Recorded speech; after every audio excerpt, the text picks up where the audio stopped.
Hey traders, Parker again with another indicator. Today I'll be introducing you to the congestion box indicator. If you're a fan of Ann Cooling, her book is called The Volume Price Analysis, and her summary of volume, price, and support and resistance is awesome, man. If you haven't read it yet, I advise you to go get it. It's on Amazon. I got it for a really low price. I think during Christmas last year, and it's really helped me out in my trading. And the indicator is based off what she calls congestion, and it gives you pretty good levels, especially on the daily, what to look for.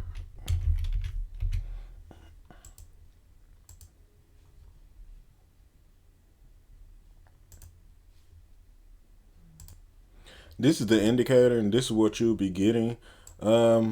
As you can see, it creates boxes, areas of support and resistance, and it uses the minimum of the candle and the low of the candle and the max of the candle, which the opening price, and the high of the candle. And this yellow area right here is just a midpoint, but it finds those areas. She talks about when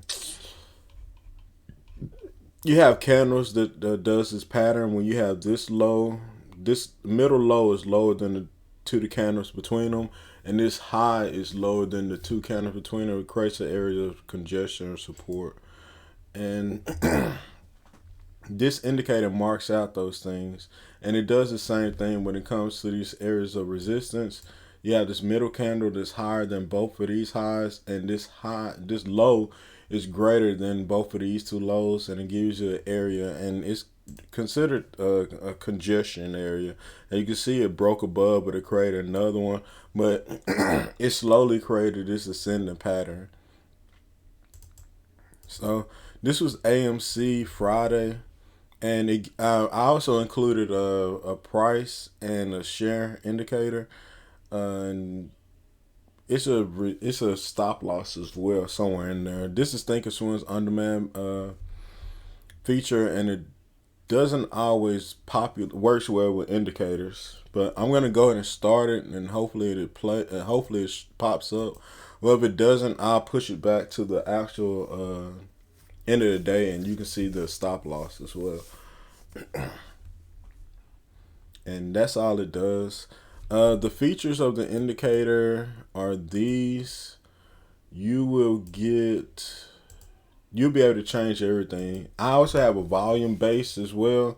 Right now, you're seeing the original, and you're looking at the risk amount. You can put in whatever you want to put in there, 2 to 5, or the risk ratio. You can put in there whatever you want. You can hide the bubbles. You can it's other bubbles in there as well, so you can say no on either any of those. Right now, this is the original version. The volume version shows a lot less, and it'll be volume dependent upon that middle candle, and that's if the volume is above average. And this is the volume based one. As you can see, it's a lot cleaner, and if you want to use it that way, this is just the volume. If that middle candle has volume, that's greater than average, it'll display these new levels for you based off the volume. And this is the indicator in as it works. And I'm gonna put it back on the original, but I switch it back to the volume base as well. Also, I added in there hide other lines. It's really the previous congestion levels.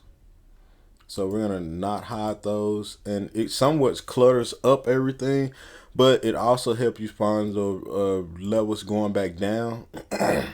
But I found them to be helpful um, in my trading. But as you can see, all this area of congestion, then it finally broke above, and then it created another area.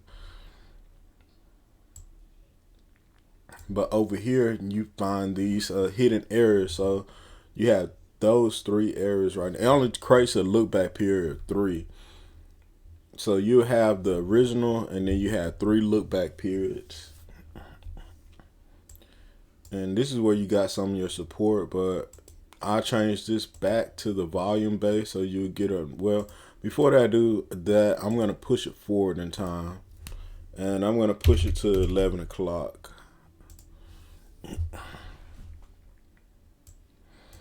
And as you can see, it came right back down to retest those past areas of resistance, which became support, and it created new areas of resistance. And that's all it's doing, and it's stretching across. And then you got your original ones with the actual price levels on there. And let's go to the volume base with the other lines being displayed. And let's see what it gives us. Let's try and force Thinkorswim to do it. On the 1 minute, it'd be very cluttered. So I advise this to be used on a higher time frame, just because of what happens on the 1 minute, and it could be so crazy at times.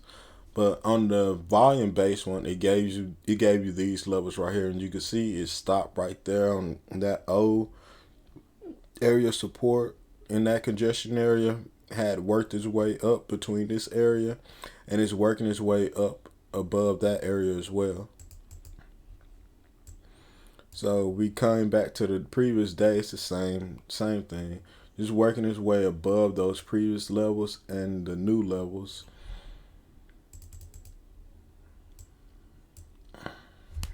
And as you can see, it's just working its way up, and I'm gonna push it up to, let's say, 2 o'clock, the last hour of the day. And that's basically it. This is the volume based one, and as you can see, this is the original. It's pulling from this one to that one, and then it created another one. And you can see all that area of support. And if I go back to the original with the other lines being displayed, and this is the Underman feature, it works just fine on the when you're using live data. It's just this on-demand feature takes so much. Come on, Thinkorswim. There we go. Alright, that's the 1 minute. You see how cluttered it is. We're going to push it back to the 5 minute and just wait a second. Or is that going to be better? Then want to push it up to 10 days. But if it gets me what I need, I can still just zoom back in. And as you can see, sometimes it can be cluttered, but a lot of times don't pay attention to that part.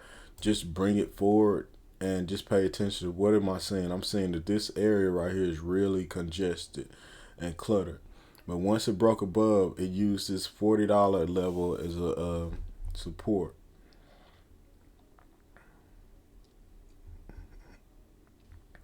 And I'm going to get rid of those other lines or other clouds or past areas of congestion. And it's a lot cleaner this way, but if you care about the past ones, you have those as well to go off of. And as you can see, it just broke above that area of congestion over here, and boom, it just broke out, came back, added an area of support, broke out again, and it's using this, and we're gonna push it all the way to the last hour and after hour. So that'll be 18.